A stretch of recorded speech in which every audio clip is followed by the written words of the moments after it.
Estamos mais um sábado na casa de Deus, com o objetivo de prestar um culto a Ele, um culto de gratidão, um culto de reconhecimento pelo que Ele tem feito em nossa vida e pelo que Ele deixou de fazer também. A gente aprende muitas vezes de forma errada que as bênçãos de Deus se resumem no que Ele dá, mas as bênçãos de Deus também se resumem no que Ele tira ou no que Ele não dá. Então, tudo que Deus faz para nós deve ser visto como bênção, certo? A gente precisa entender isso para que nós possamos ter uma vida mais tranquila no nosso relacionamento com Deus. Aí você pode perguntar, mas como assim, senhora, já tranquila? Uma vida com Deus pode ser conturbada? Com certeza. Uma vida com Deus, você tem gente que se relaciona com Deus e a vida é mais complexa do que se ele não se relacionasse. Mas porque ele não aprendeu como Deus funciona. Não é que dá para apoiar Deus ou deixar Deus. Não tem como. Né? A teologia fala, por exemplo, você fala assim, biologia. O que é a biologia? Biologia é o estudo da vida. Né? Vida, logia, estudo. Né? E aí vem outras logias da vida. Né? Quando fala teologia, teo é Deus e logia é estudo, mas é uma expressão errada, porque a teologia não é o estudo de Deus, porque não dá para estudar Deus. A teologia é o estudo do nosso relacionamento do homem e Deus, é do relacionamento do homem com Deus, mas não do que é Deus. E só tem uma forma de entender quem é Deus e como Deus funciona, é se relacionando com Ele, e de forma individual também. Por que também? Porque existe uma forma, duas formas de você se relacionar com Deus, de forma individual e de forma coletiva. Nós nos relacionamos com Deus intimamente, Ele e Deus, mas também nós nos relacionamos com Deus em comunidade. Por isso a importância de se congregar, de estar junto, né? Porque juntos nós alcançamos outros patamares, que sozinhos nós não alcançamos. Também ser crente só na igreja não funciona. Tem gente que só quer se relacionar com Deus em comunidade. Em unidade, em grupo, mas no individual não se relaciona, também não funciona assim. Então, a mensagem de hoje, nós vamos abordar um tema que está relacionado ao relacionamento com Deus. E não tem como desassociar esse tema de hoje com o relacionamento. Somente quem tem um relacionamento íntimo e maduro com Deus consegue experimentar esse sentimento. E realmente é um sentimento, não é uma emoção. A emoção, ela vai muito mais além do que um sentimento, né? Por exemplo, na verdade, o exemplo mais forte que nós podemos dar é a paixão e o amor, né? A paixão, se eu perguntar para você, quem é mais importante, paixão ou amor, você vai me dizer o quê? O amor. Mas você consegue perceber que normalmente não dá para amar sem primeiro se apaixonar. Porque a paixão é o que nos desperta. A paixão é o que faz eu perceber. A paixão é o que chama a atenção. Mas com a maturidade daquele relacionamento surge o amor. Enquanto muitas vezes a paixão não está muito relacionada à escolha, é emoção, é momento, o amor está totalmente relacionado à escolha, à decisão, à maturidade. Então nós decidimos amar, às vezes se apaixonar nem sempre. Nós nos apaixonamos até pelo que não faz sentido nenhum. Mas amar, a gente escolhe amar. Como Deus escolheu nos amar. A Bíblia diz que antes de escolhermos Deus, Ele já havia nos escolhido. Então o amor é uma escolha. E esse sentimento que nós vamos estudar hoje, que é o contentamento, ele também é uma escolha. Que não surge do dia para a noite, que não acontece após o batismo, e muitas vezes antes após o batismo ele não surge, e ele só vai surgir depois de um relacionamento íntimo e maduro com Deus. Gostaria de convidar você a fechar seus olhos para juntos fazermos mais oração. Pai amado, Santo Deus, queremos pedir a boa orientação no estudo da Tua Palavra, para que nós venhamos a compreender de acordo com a Tua vontade. Que neste momento o nosso eu possa ser calado, possa ser diminuído, e somente a voz do Santo Espírito, a Tua voz, possa brotar dentro de nós. É isso que nós pedimos em nome de Jesus. Amém. Sábado passado a gente foi para Fortaleza, a gente foi com a igreja, e lá em Fortaleza começa mais tarde, os cultos, né? Então, na maioria das vezes, a grande maioria eu cheguei aqui atrasado, mas eu cheguei cedo. Daí começa a escola sabatina. E deu 12 horas e eu estava tendo culto. Mas eu não conheço aqui não, porque a gente começa na hora aqui, né?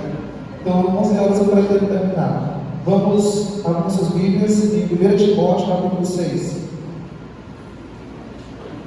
1 Timóteo, capítulo 6.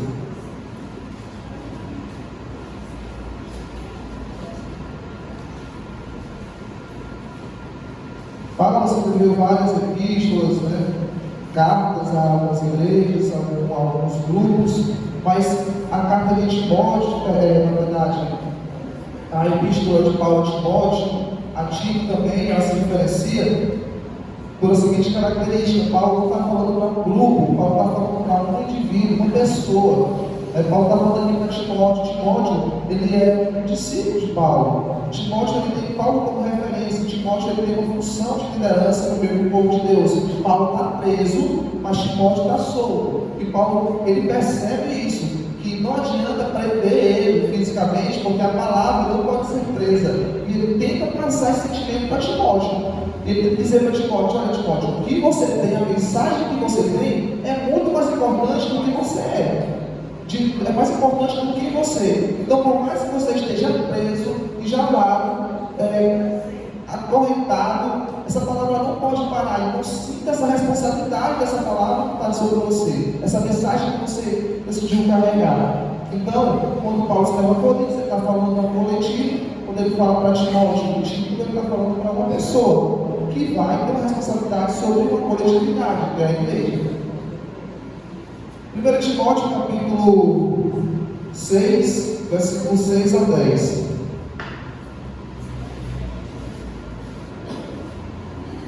Diz assim, capítulo 6, versículo 6 a 10.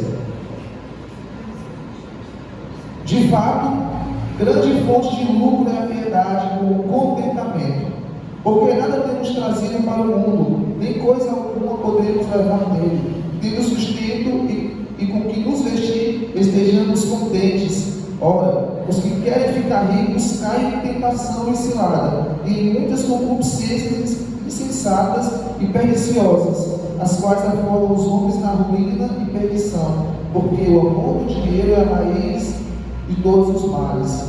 E alguns dessa cobiça se desviaram da fé e assim mesmo se atormentaram com muitas dores. É muito interessante, mais uma vez eu ressalto isso, que Paulo está falando para uma pessoa, para Timóteo, e Paulo está dando um conselho muito detalhista. Paulo está dando um conselho de orientação de vida. Paulo, ele está falando aqui sobre duas coisas inicialmente, que é a piedade e o contentamento. Tem gente que acha que só a piedade é o suficiente para uma vida próspera. E quando a gente está falando de prosperidade, eu não estou falando de riqueza, mas eu estou falando de prosperidade no seu sentido genuíno, né? E ser só bom não é o suficiente. Nós podemos traduzir piedade aqui como bondade, para a pessoa que gosta de fazer o bem. Então, só a bondade, só a piedade não é o suficiente. Só isso não é lucro. Paulo diz que a piedade com o contentamento é lucro. A piedade junto com o reconhecimento do que eu tenho e o entendimento que aquilo para mim é o que eu preciso para viver, é o suficiente. Veja que o lucro, ele vai além do preço de custo. Por exemplo, eu compro esse celular por R$1.000 e eu vendo a você por R$1.000. Qual foi o prejuízo que eu tive? Não tive prejuízo. O que eu não tive foi lucro. Então Paulo está dizendo aqui que você ganha muito mais. Você vai além. Quando você, além de ser piedoso, você é contente. Nós vamos já entender o que ele está querendo dizer com essa expressão de contentamento, essa expressão ser contente, que fala aqui no versículo 6, né, que ele diz de fato que a piedade é a fonte de lucro. Na verdade ele diz, de fato, grande é a fonte de lucro, é a piedade ou o contentamento. E aí ele vem escorrendo falando sobre Timóteo ter atenção com as coisas que estão em volta dele. E a gente pode pegar esses conselhos e aplicar no nosso dia a dia. Nós estamos cercados por coisas que nos distraem do nosso objetivo real.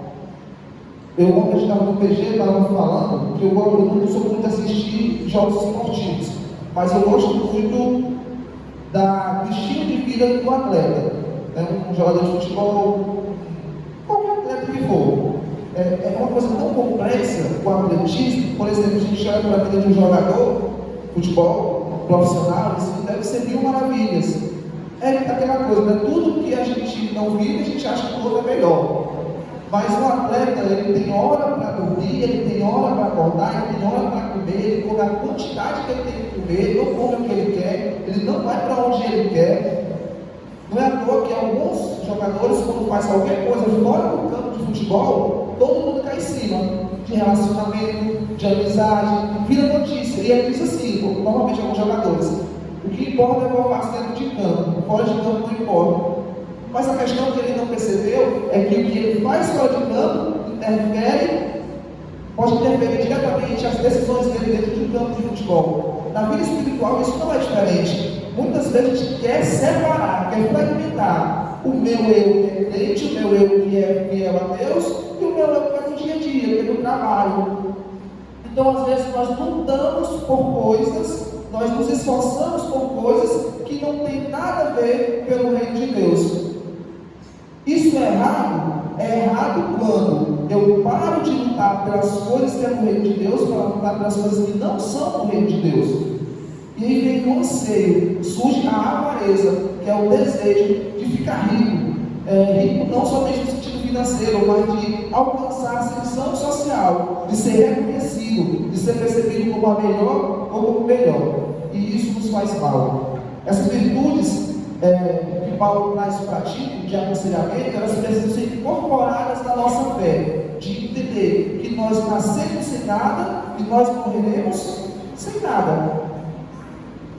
Abra sua Bíblia no livro de Eclesiastes, capítulo 5.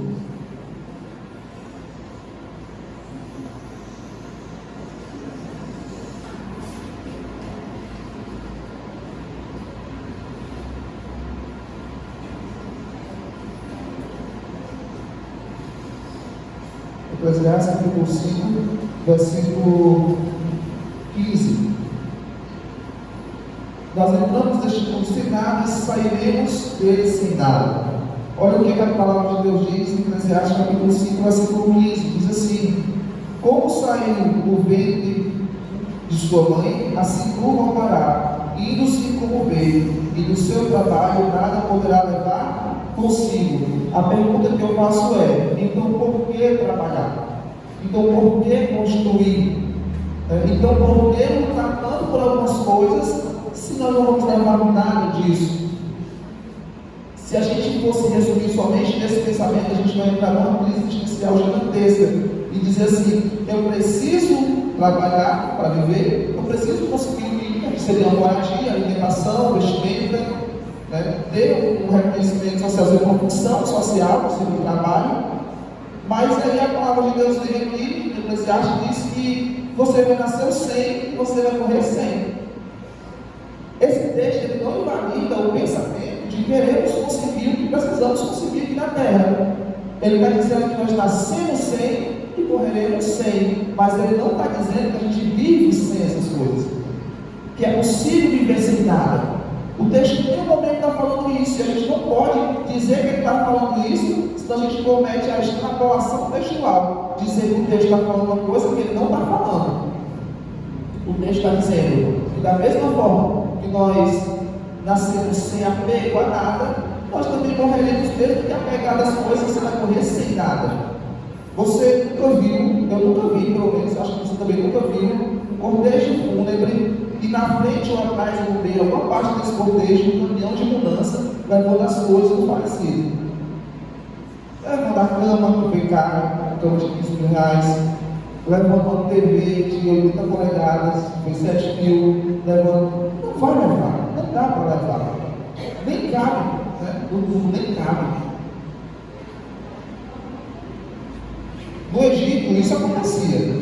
Os faraós, quando morriam, eles tinham Tutankhamon, o nome de um faraó, e agora, já no nosso século, foi descoberto onde ele estava e conseguiram, né, chegar lá e viram que tinha muitas poças. Para você ter noção, o túmulo de um faraó não era um túmulo comum, era um compartimento gigantesco, era uma sala, um galpão, e ali estava o cadáver, né, já mumificado, e tinha os bens, como se aqui fosse um espaço, aqui está o corpo já mumificado, o cadáver, mas aqui tem um baú com joias raras, aqui tem um baú com pérolas. Isso funcionava lá, inclusive, não sei se vocês sabem, mas alguns faraós, quando morria, ele escolhia, antes de morrer, obviamente, né, porque depois não tem como escolher nada não, ele escolhia quais servos iriam com ele, vocês sabiam disso? Então imagine você servir um faraó fielmente, mas eu vou dar o meu melhor para ele ser bem tratado, né, para ele dar uma vida digna. Aí porque ele está perto de morrer, assim, eu queria que você não tinha morrido junto comigo. Não, faraó, não parece que não fica também não, essa pergunta toda não, né? Você vai morrer, ele morria e pedir que o servo fosse morto com ele. Por que eles pensavam isso? Porque eles acreditavam que iriam ressuscitar em algum momento e tudo que foi sepultado com ele iria voltar com ele. Mas isso não aconteceu e até hoje os restos, né, cadavéricos estão lá, os que sobraram, né, outros que não foram encontrados. Então a nossa perspectiva de eternidade, ela deve ser bem clara e definida. Eu tenho que entender o que é que eu entendo por eternidade. Se você não está entendendo muito bem o que se resume à eternidade, e você não tem muito bem o que é perspectiva, é o ponto de vista, como é que você vê a eternidade, o que é a eternidade para você, se você não tem isso esclarecido na sua mente, você vai acumular coisas de forma errada. Porque, de acordo com a palavra de Deus, tudo que nós fizermos, inclusive nesse mundo físico, tem que ser voltado para a eternidade. E somente um ser consegue proporcionar a eternidade. E Ele é Deus. Então se resume que tudo que eu faço deve ser para Deus. Qualquer coisa, isso deve ser o nosso norte de vida. Eu estou na dúvida se eu faço isso ou aquilo. A pergunta é: qual seria dessas duas coisas que glorificam o nome de Deus? É essa. Então essa daqui é o que vale a pena, porque isso aqui está voltado para a eternidade. Família está voltado para a eternidade, seu caráter está voltado para a eternidade. O que você constrói, o que você junta no reino dos céus é o que está voltado para a eternidade. O seu coração é que deve estar voltado para a eternidade.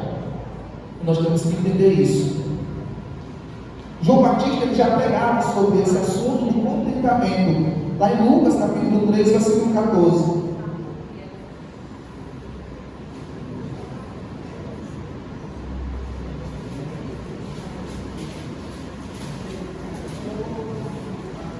Lucas capítulo 3, versículo 14.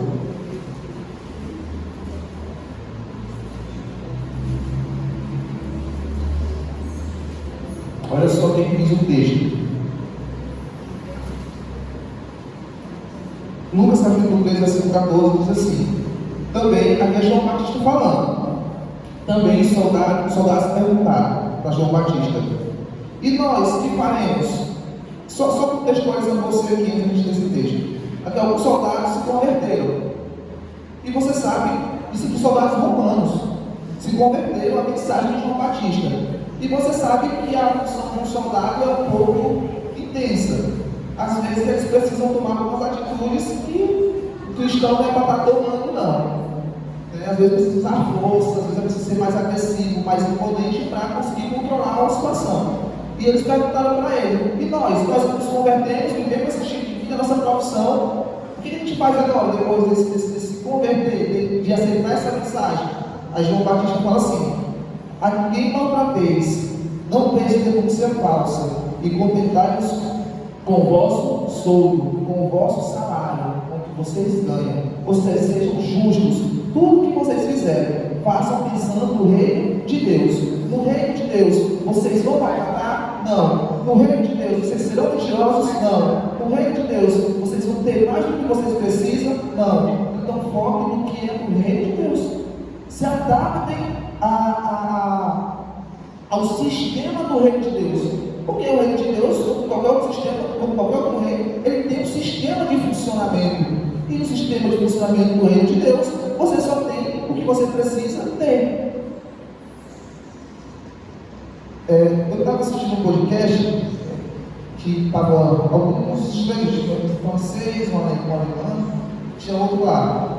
E aí perguntou assim, como é a diferença do pobre e do rico na França, por exemplo. Aí ele falou assim, que o rico brasileiro, ele é muito mais rico do que o rico francês. Esquisito, como assim? Você é muito mais rico. Por exemplo, ele fala que a maioria dos ricos franceses não tem condições financeiras de pagar um doméstico, uma pessoa para cuidar da casa. Não tem condições, ele não consegue pagar, porque é caro. Enquanto no Brasil não precisa ser rico para conseguir pagar alguém para ajudar nas coisas de casa. Então lá, você vai andar nesses países da Europa, nos países da Europa, ou até nos Estados Unidos, e ter um carrão, não significa que você é rico. Quantas pessoas vão do Brasil para os Estados Unidos, trabalham como doméstico, trabalham como pintor, ou trabalham como servente, e tem uma caminhonete. E aí no vídeo dos vídeos que eu vi, o camarada disse assim, olha, aqui é a caminhonete do meu patrão, que era em obras, e aqui é a minha caminhonete, que era igual. Só que o patrão dele é muito mais do que ele. Só que lá, parece não, lá o poder de aquisição é maior do que o nosso, eles conseguem comprar mais coisas com menos. Então, não tem muita graça ter um carrão. Porque não faz diferença. Todo mundo pode ter um carro. No Brasil é diferente. Quando você vê alguém no carro, a primeira coisa que você faz é: eita, melhorou. Um dia desse eu estava para viajar e eu peguei o carro do meu amigo. E todo mundo sabe que é o meu carro, paga esse branco. Aí você sabe, a fatia mas um carro, o pai branco é um carro. Você sabia que uma Bros é mais caro do que o carro? O pneu da Bros é mais caro do que o pneu do meu carro, você não noção. O pneu da Bros é 300 e pouco, o meu carro é 280. E é um carro, né? Mas eu estava no outro carro, que era um carro melhor, e quando o rapaz me viu, ele falou assim: eita, evolução, né? Ele achou que o carro era meu, não era? E tem gente que faz isso, né? Passa com as coisas dos outros. Mas é assim que a gente pega as pessoas aqui no Brasil, é pelo que elas têm. Só que no reino dos céus não funciona assim. Ninguém é medido pelo que tem, mas pelo que foi. Como assim pelo que foi? Porque nós estivemos no reino de Deus, nós já fomos e agora seremos de vez alguma coisa eterna. Né? Nós já passamos pelo processo de transformação e estaremos transformados. Mas no reino de Deus não vai haver essa distinção pelo que temos. Né? Nós apenas seremos puros, seremos verdadeiros. Não importa se você vai estar no casarão ou se você vai estar na casa simples. O importante é que você vai estar morando no reino de Deus. Isso é o que vai importar. Então, João diz aqui, João Batista fala para os soldados: se contente que vocês têm, aprendam esse sistema, porque é assim que funciona com Deus. Ele dá o que precisamos, não o que queremos. Não podemos deixar que o anseio pelas coisas terrestres supere o anseio pelas coisas de Deus. Nunca. Se a nossa opinião, algum aspecto da nossa vida, eu estiver desejando uma coisa mais desse mundo do que do reino de Deus, e está errado. Você pode chegar, mas aí, eu até estava pensando nisso, né? O pessoal fala assim: a gente tem que pregar o que vive. E é verdade, a gente tem que pregar o que vive. E a gente também tem que viver o que prega. Que é o contrário. Porque se eu for pregar só o que eu vivo, eu acho que não sou eu, mas um monte de gente vai pregar quase nada. Mas a gente precisa, mesmo não vivendo, mas buscar viver. E ir aprendendo, e amadurecendo, e evoluindo, até aquilo se tornar comum na sua vida. Por que eu estou falando isso? Porque eu tenho um grande tema com contentamento. Eu sempre acho que eu precisaria de mais alguma coisa para ser melhor. Eu precisaria, se eu tivesse isso daqui, talvez a situação fosse melhor. Isso daqui seria melhor. Então eu tenho um grande problema com contentamento. E o contentamento tem que ser incorporado no meu estilo de vida para que eu possa viver no estilo de vida aprovado por Deus. Enquanto não estiver vivendo esse contentamento, nós vamos entender o que é esse contentamento. Eu não estou vivendo de acordo com a vontade de Deus em relação ao meu estilo de vida. Abra sua Bíblia em Hebreus, capítulo 13, versículo 5. Hebreus 13, versículo 5. 13. Hebreus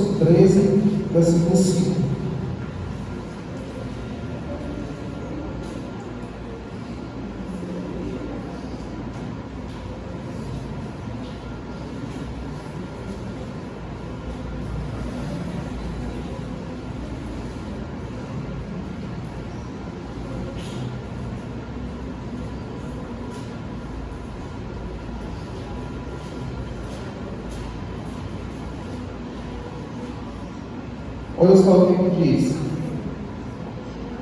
Diz assim: seja a vossa vida sem avareza, contentai-vos com as coisas que tendes, porque Ele tem dito: de maneira alguma te deixarei, nunca jamais te abandonarei.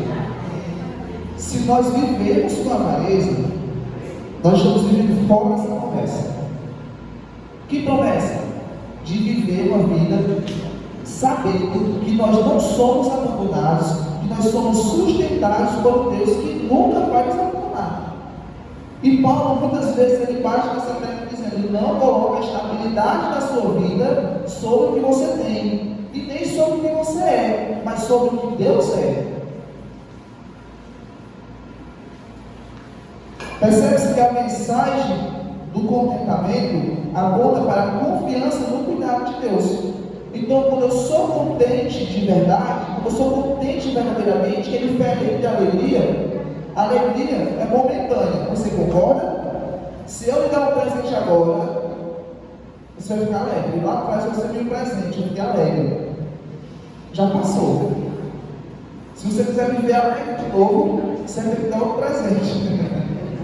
Eu vou dar outro pique de alegria, eu vou dar outra coisa boa, alegria. Isso é alegria, né? Eu vou contar uma coisa engraçada e você ri, você ficou alegre, mas eu não estou te fazendo feliz, eu não estou te fazendo contente. Então, entendemos que a mensagem do contentamento, uma vida de contentamento, ela aponta para uma vida que está baseada na confiança e no cuidado de Deus.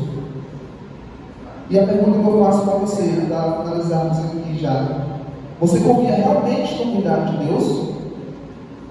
Como é que está o seu interior em relação ao cuidado de Deus? Porque é fácil dizer que sim, né? E eu não estou perguntando se você gostaria ou que quer viver sob o cuidado de Deus, porque todo mundo vai dizer sim. A pergunta que eu faço é: você tem vivido uma vida confiante no cuidado de Deus? Você acredita de verdade que Ele tem cuidado de você? Você percebe na sua vida que Deus tem cuidado de você? Ou você acha que não? Ou você acha que a sua vida está meio solta, está meio abandonada, ou totalmente abandonada? Você até sabe que Deus acha na eleição, você acha que Deus cuida de você, mas você não sente que Deus cuida de você. Ou você está fingindo que acredita no cuidado de Deus por você? A gente precisa crescer. A lição onde a gente no PG falava sobre essa questão da maturidade espiritual e também da maturidade intelectual, da maturidade psíquica, de saber que nós somos adultos. A maioria, a grande maioria são pessoas adultas. E o adulto, ninguém tem a obrigação de cuidar de você. Ninguém tem a obrigação de perguntar como é que você está. Ninguém tem a obrigação de saber se você já jantou, se você já almoçou. Ninguém tem a obrigação. Porque você é um adulto. E a vida adulta é uma vida de responsabilidade. Um adulto ele é mais responsável. Um adulto precisa ser mais responsável. E só tem um ser que vai cuidar de você de uma forma absurda, igual só vai cuidar quando você é um bebê. É Deus. Somente Deus vai se preocupar com realmente você está. Somente Deus vai se preocupar com o que você está sentindo, sobre o que você está sentindo. Somente Deus se sente no dever de te fazer feliz. Porque foi Ele que te criou. Porque foi Ele que te deu mais uma chance de vida. E por Ele ter te dado mais uma chance de vida, mais um dia de vida, Ele sabe que Ele precisa te colocar diante de você opções de você escolher entre a vida e a morte. E Ele não deixa de fazer isso. Então não vá achando que o cuidado de Deus está relacionado ao cuidado das pessoas sobre você. Não fique cobrando o cuidado de Deus do irmão. Mas seja você o cuidado de Deus para a vida de alguém. Cuide de alguém como Deus cuida de você. Do tipo que todos nós cuidamos de alguém, porque nós sentimos que Deus cuida de nós, a igreja vai ser mais estruturada, a igreja vai ter uma base melhor, nós estaremos mais de forma mais harmoniosa, porque eu cuido do meu irmão, porque eu me sinto cuidado por Deus. Eu não fico procurando que cuide de mim, porque eu já sei que eu sou cuidado por Deus. E era isso que Paulo falava. Abra sua Bíblia lá em Filipenses capítulo 4, que é o último texto de hoje.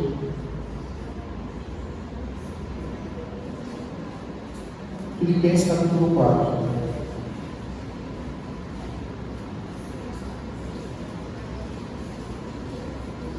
Eu queria te convidar de forma profunda a meditar, a refletir sobre esse texto. Não seja só mais uma leitura, mas que ele possa ficar enraizado, possa ficar latente na sua mente, te lembrando todos os dias sobre isso. Filipenses capítulo 4, versículo 10 ao 14.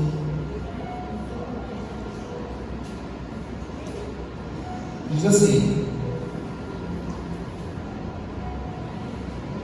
alegrei-me sobremaneira no Senhor, porque agora, uma vez mais, renovastes a meu favor o vosso cuidado, o qual também já tinhais antes, mas vos faltava oportunidade. Digo isto não por causa da pobreza, porque aprendi a viver contente em toda e qualquer situação. Tanto sei estar humilhado, como também ser honrado. De tudo e em todas as circunstâncias já tenho experiência, tanto de fartura como de fome, assim de abundância como de escassez. Tudo posso naquele que me fortalece. Versículo 14 a gente não vai ler aqui, mas esse texto, irmãos, ele precisa ser encarado de forma profunda. Paulo aqui, ele agradece à igreja por cuidar dele. E ele diz que reconhece o cuidado deles. Eu reconheço o cuidado de vocês. E eu sou muito grato pelo cuidado de vocês. E ele faz uma leva. E eu estou agradecendo, não é porque eu quero mais não. Porque eu já tenho o suficiente. Eu já aprendi a viver com o suficiente. Eu já aprendi a viver no muito e no pouco. Eu já aprendi a viver sorrindo e a viver chorando. Eu já aprendi a não só a viver, mas eu aprendi a ser contente em todas as situações. E no final ele diz assim: porque, versículo 13, tudo posso naquele que me fortalece. E esse texto, ele é mal interpretado. O tudo posso naquele que me fortalece, não é que você vai fazer todas as coisas em Deus. Preste atenção. Existem coisas que o próprio Deus não faz. Como assim, Sebastião? Você acha que Deus ele pode criar uma pedra que ele não possa levantar, que ele não tenha força para levantar? Você acha que Deus pode criar alguma coisa que vai contra o caráter de Deus? Então nós também não podemos fazer tudo que a gente acha que pode ser feito. Paulo está dizendo que tudo eu suporto naquele que me fortalece. Porque o fortalecimento está relacionado ao suportar. Nós só suportamos porque somos fortalecidos por Deus. Então, eu suporto qualquer coisa. É isso que Paulo está dizendo. Eu suporto qualquer coisa porque eu sou fortalecido em Deus. E Deus não vai te colocar em situação alguma em que você não consegue suportar. Ele não vai permitir que venha sobre você uma situação que não é da sua capacidade de suportar. Porque Ele vai te fortalecer no que você consegue passar. Então pare de olhar para a vida do outro, pare de se comparar com o outro, porque a cobrança de Deus com o outro é diferente da cobrança de Deus com você. O relacionamento de Deus com o outro é diferente do relacionamento de Deus com você. O relacionamento que Deus quer ter com você é comigo, é diferente do relacionamento que Ele tem com o Everton. Pode até ser igual, mas na maioria das vezes é diferente. Até que os apóstolos eles tinham um certo divergência, porque Pedro não entendia muito bem algumas coisas de Paulo. Ele disse: não, mas Paulo, porque Paulo às vezes ele fala umas coisas que não dá nem para entender, mas porque Jesus chamou Paulo para falar a um grupo de pessoas. E Jesus capacitou Paulo para aquilo, enquanto Pedro era para outros. Paulo falava para gentios, Pedro falava para judeus. Pedro falava para quem tinha base, Paulo falava para falar com quem conhecia, nunca ouviu falar nem de Deus, ouvia falar de deuses, de outras culturas. Então busque um relacionamento pleno com Deus, íntimo com Deus, maduro com Deus. Então, afinal, o que é contentamento para nós encerrarmos? Contentamento é uma alegria espiritual. Contentamento é eu saber que o meu eu está repleto de Deus, que eu não preciso de dinheiro para ser feliz, porque eu sou completo em Deus, que eu não preciso de posses materiais para ser feliz, porque eu sou completo em Deus, que eu não preciso da aprovação de ninguém para ser feliz, porque o que importa mais é se eu estou sendo aprovado por Deus. Eu vi o pastor Gilson Pinto pregando e ele falou assim, muitos irmãos chegam para ele e falam: pastor, eu gosto muito do ministério Arautos do Rei, e eu sempre falo para muitas pessoas sobre o Arautos do Rei, eu até faço doações, ofereço para o Arautos do Rei. Aí o pastor Gilson diz assim: irmãos, a gente é muito grato por isso, mas se você fizer uma coisa para nós já é o suficiente, que é orar pelo ministério Arautos do Rei. Por isso que a palavra diz: orai os uns pelos outros. Se você quer falar do irmão, fala do irmão para Deus. Fala do irmão. Pode falar também do irmão para Deus. Meu Deus, o irmão fulano de tal, o Senhor está fazendo pecado. Meu Deus do céu, eu quero pessoa. Fale para Deus, fale dessa pessoa para Deus. Fale de você para Deus. Converse com Deus, se abra para Deus. Queira e aceite um relacionamento com Deus.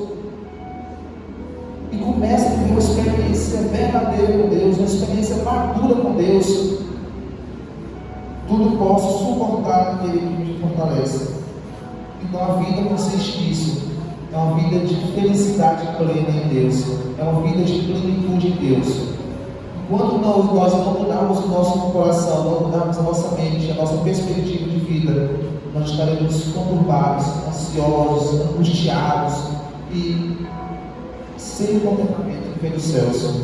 A vida consiste em engrandecer o nome de Deus na nossa vida. Esse é o verdadeiro sentido da vida, é glorificar o nome de Deus. Foi por isso que fomos criados, por isso que nós vivemos. E Jesus diz, e os apóstolos também falam, discípulos, que até a nossa morte ela precisa glorificar o nome de Deus.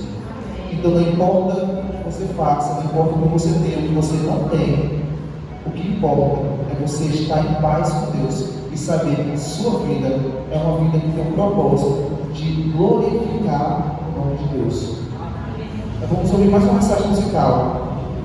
E a nossa mensagem musical, eu quero convidar você a ficar de pé para fazermos uma oração de agradecimento, uma oração de entrega, uma oração em que nós seremos verdadeiros com Deus e pediremos que o Espírito Santo dele venha agir sobre nós e nos transformar.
Deus, como Pai. Obrigado, Jesus, porque o Senhor é bom. Obrigado, Deus, porque diante de toda situação, diante de todas as circunstâncias, o Senhor permanece fiel, permanece o mesmo. Pai amado, queremos rogar a Ti e pedir em nome do Teu Filho amado, Jesus Cristo, Teu Santo Espírito em nossa vida, que Ele possa nos mudar, possa nos transformar, possa reformar o nosso eu, para que o Teu nome venha a ser engrandecido em nossas vidas. Que o Senhor possa abrir os nossos olhos espirituais para que nós possamos perceber os detalhes das coisas que acontecem ao nosso redor. Que nós possamos perceber o grande conflito, nós possamos estar sensíveis à proximidade com o tempo do fim. Queremos pedir, Deus, que acima de qualquer coisa nós venhamos buscar Te servir, viemos buscar estar preparados para viver no Teu reino, no reino dos céus, no reino de Deus. Fique conosco, nos guie, nos abençoe a tua igreja e cada família que é apresentada, em nome de Jesus. Amém. Nós temos todos um instante de sábado diante de Deus e até amanhã às 19h15.